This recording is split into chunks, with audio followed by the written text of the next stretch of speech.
এই যে দেখেন হ্রস্ব ই, দীর্ঘ ই, হ্রস্ব উ, দীর্ঘ উ, ওই এবং হচ্ছে ট, এটার উপরে যে অংশটুকু আছে এই অংশটুকু নিয়ে কিন্তু হচ্ছে বিসিএস এ প্রশ্ন আসে।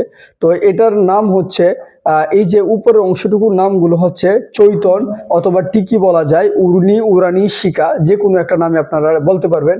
এই যে উপরে যে অংশটুকু আছে এই অংশটুকুকে মানে বলা হয় চৈতন অথবা টিকি বলতে পারেন, উর্নি বলতে পারেন, উরানি বলতে পারেন, শিকা বলতে পারেন। যদিও এটা প্রথম শ্রেণী মানে আমরা প্লে নার্সারিতে আমরা এইগুলো শিখে ফেলি, কিন্তু এটা অনেক গুরুত্বপূর্ণ।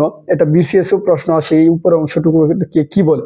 তো আমরা জানলাম আজকে হ্রস্ব ই, দীর্ঘ ই, হ্রস্ব উ, দীর্ঘ উ, রি, সরি ওই ট, এর উপর যে অংশটুকু আছে এটার নাম হচ্ছে চৈতন, টিকি, উর্নি, উরানি অথবা শিকা।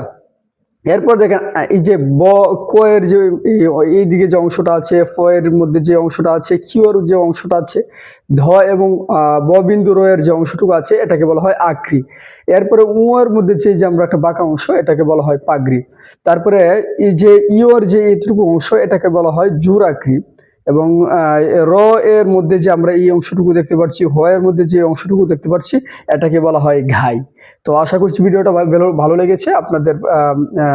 ভিডিওটা শেয়ার করে দিবেন এবং সাবস্ক্রাইব করে আপনার মূল্যবান মন্তব্য কমেন্ট বক্সে জানাবেন। অসংখ্য ধন্যবাদ।